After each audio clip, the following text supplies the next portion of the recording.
আসসালামু আলাইকুম। আমরা এই মুহূর্তে আছি নাটোরের সিংড়া উপজেলার কলম ইউনিয়নের মির্জাপুর গ্রামে আব্দুল রৌফ ভাইয়ের বাড়িতে আমরা অবস্থান করছি।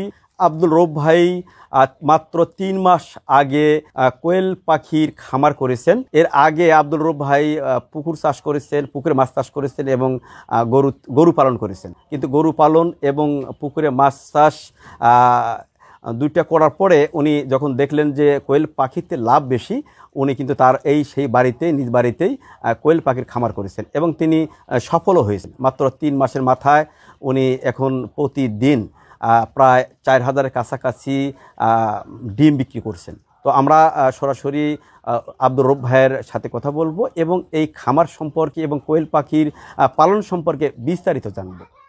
ভাই আসসালামু আলাইকুম। ওয়ালাইকুম আসসালাম ওয়া রাহমাতুল্লাহ। কেমন আছেন আব্দুল রৌফ ভাই? আলহামদুলিল্লাহ ভাই, ভালো আছি। তো আপনার এই খামারে আমরা যে ঘুরে ঘুরে দেখতেছি, আসলে আপনি এর আগে তো মাছ চাষ করেছেন, জি। তারপরে এই বাড়িতে এখানেই তো আপনার গরুর খামার করেছেন, জি। তো গরুর খামার মাছ চাষ আপনি বাদ দিয়ে বা ওটা আপনি করতেছেন না এখন, এইটাতে আপনি কিভাবে আসলেন? এটা আসলাম, আমি গরু খামার করলাম।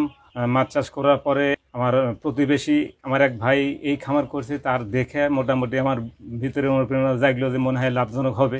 তারপরে আমি আজ থেকে 90-91 দিন আগে আমি বাচ্চা নিই বগুড়া থেকে। বাচ্চা নিয়ে আসার পর আমার বাড়িতে বোর্ডিং করে বাচ্চা তৈরি করার পর আপনার 40-45 দিন থেকে ডিম শুরু হয়েছে। সাকসেসফুল ডিম আসতে মোটামুটি 60 দিন সময় লাগছে। এরপরের থেকে ডিম আসতেছে, আমি বাজারে খুচরা পাইকারি বেচতেছি। তাতে আমি বুঝতেছি যে আসলে ব্যবসাটা ভালো, লাভ আছে। যার কারণে আপাতত আমি এটার পুরি আসি। আর শুরু করছিলাম আমি মোটামুটি 3000-এর উপরেই ছিল। কিছু পুরুষ পাখি আসছিল, সেগুলো বিক্রি করে দিছি। দেওয়ার পরে আমার এখন এই ডিম পাড়া পাখি মোটামুটি 1500 মধ্যে ডিম প্রতিদিন কত? 1500 পাখির থেকে আমি প্রায় দিন গড়ে বাড়েছে 1200 ডিম পাই আর কি। 1200 ডিম আপনি পাচ্ছেন। তো এই ডিমগুলো কোথায় বিক্রি করেন? এই ডিমগুলো আমাদের সিংড়া বাজারে, আমাদের কলম বাজারে কিছু খুচরা বেশি, কিছু পাইকারি বেশি। কেমন রেট?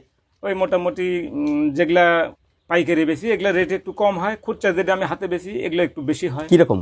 তাও মোটামুটি পাইকারি যেটা বেশি সেটা আপনার হচ্ছে যে 12.5-13 টাকা হালি 4টার দাম।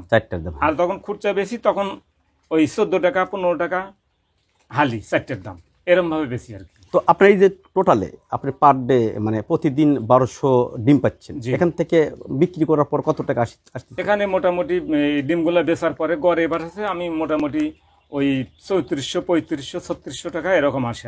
মানে 3.5-এর কিছু উপরে, আবার 3.5-এর নিচেও আসে।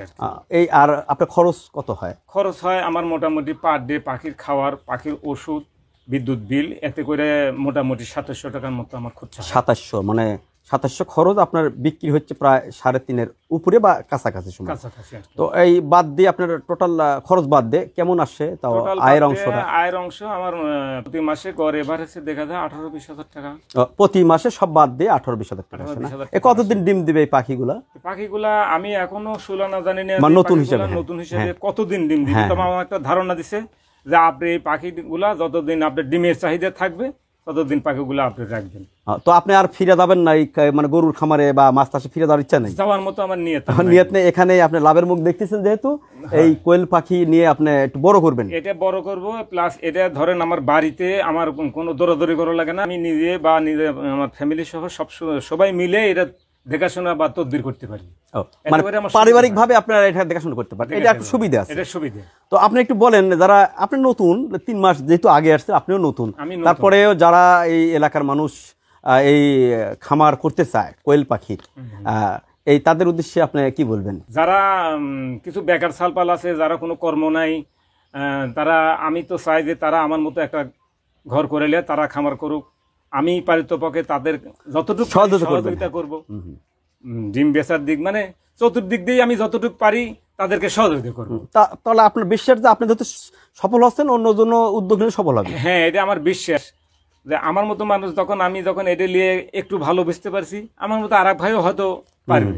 আব্দুল রৌফ ভাই, আপনাকে অনেক অনেক ধন্যবাদ এবং আমরা আশা করব যে আব্দুল রৌফ ভাইয়ের মতো যারা এরকম পাখি খামার করতে চান তারা কিন্তু উদ্যোগ নিলেই আব্দুল রৌফ ভাইয়ের মতো সফলতা অর্জন করতে পারবেন, যদি আপনি সময় সাপেক্ষে পরিশ্রম করতে পারেন। তো সবাইকে ধন্যবাদ এবং পরবর্তী আবারও কোনো ভিডিও দেখার আমন্ত্রণ জানিয়ে এখানে শেষ করছি। আল্লাহ হাফিজ, আসসালামু আলাইকুম।